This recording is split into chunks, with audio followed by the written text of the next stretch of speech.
কিশোরগঞ্জ হুসেনপুরের সেরাইন একটা সেরাইনেরও কোনো দাগ নাই, কোনো কালা দাগ নাই, সব লাল লাল দাগ, সাদা দাগ, কালা দাগ বলতে নাই। আর স্বভাব চরিত্র অন্য অন্য এলাকার মানুষের একবারে স্বভাব চরিত্র তো বালাই না, কিন্তু কিশোরগঞ্জের মানুষ, হুসেনপুরের মানুষ একবারে দোয়া তুলসী পাতা, একটারও কোনো কালি নাই, স্বভাব চরিত্র এত বালা।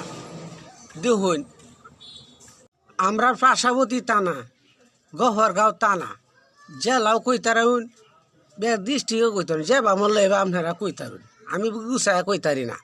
সেইনের মানুষে দেখলে মনে হয় খালি দেহাইত দেহাইত বাপ। আর হুসেনপুরের মানুষ একবারে সরল সুজা, কোনো ফেসগুস নাই, আপনারা যেটা কোয়ার এটা সামনাসামনি কই আলবো। কিন্তু গফরগাঁওয়ের মানুষ দেখুন যে দেহাইতের মতন দেখা যায়। হেমেদে নরসিংদীর মানুষ, সাইফুরার মানুষ, এরা তো কথায় কথা কার্য করে, ব্রাহ্মণবাড়ির মানুষেরা কার্য করে।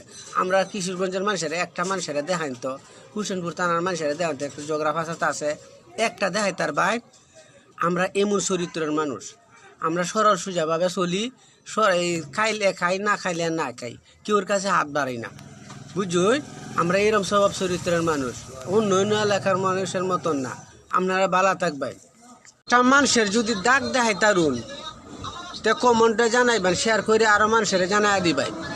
একটা মানুষের যদি চরিত্র নিয়ে কথা কইতে পারুন, আমরা এরকম চ্যালেঞ্জ নিয়ে চলতে পারি।